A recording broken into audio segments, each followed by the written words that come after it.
ರಾಜ್ಯದಲ್ಲಿ ಅಧಿಕಾರವನ್ನು ನಡೆಸ್ತಕ್ಕಂಥ ಕಾಂಗ್ರೆಸ್ ಸರ್ಕಾರ ಅಭಿವೃದ್ಧಿಯನ್ನು ಮರೆತು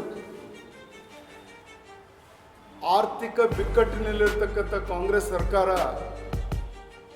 ಆಡಳಿತ ವಿಚಾರದಲ್ಲಿ ಸಂಪೂರ್ಣವಾಗಿ ವಿಫಲವಾಗಿದೆ. ಕರ್ನಾಟಕ ರಾಜ್ಯದ ಆಯವ್ಯಯದ ಪ್ರತಿಶತ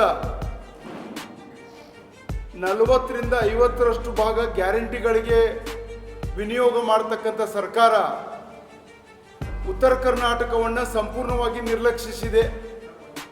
ಅದು ನೀರಾವರಿ ಆಗಿರ್ಬೋದು, ನಗರಾಭಿವೃದ್ಧಿ ಆಗಿರ್ಬೋದು, ಪಂಚಾಯತ್ ರಾಜ್ ವ್ಯವಸ್ಥೆ ಆಗಿರ್ಬೋದು, ಎಲ್ಲ ಕ್ಷೇತ್ರಗಳಲ್ಲಿ ಸಹಿತ ಕಾಂಗ್ರೆಸ್ ಸರ್ಕಾರ ಸಂಪೂರ್ಣವಾಗಿ ವಿಫಲಗೊಂಡಿದೆ.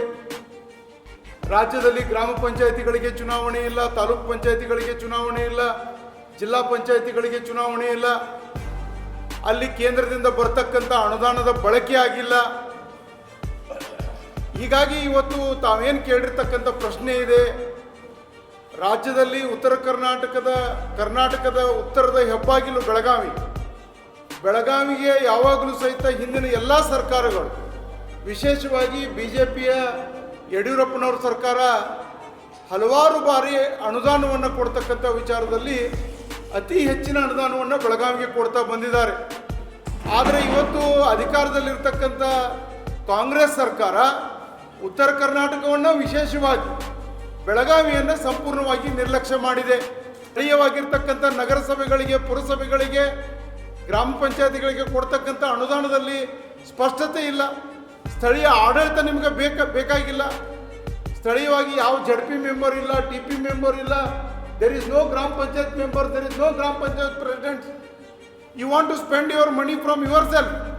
ಆದರೆ ಇವತ್ತು ಕೇಂದ್ರ ಸರ್ಕಾರ unless and until you spend the money, they are not going to release the money. ನೀವು ಖರ್ಚು ಮಾಡಿದ್ದನ್ನು ಸಂಪೂರ್ಣವಾಗಿರ್ತಕ್ಕಂಥ ವಿವರಗಳನ್ನ ಕೇಂದ್ರ ಸರ್ಕಾರ ಕೊಡಬೇಕಾಗ್ತದೆ.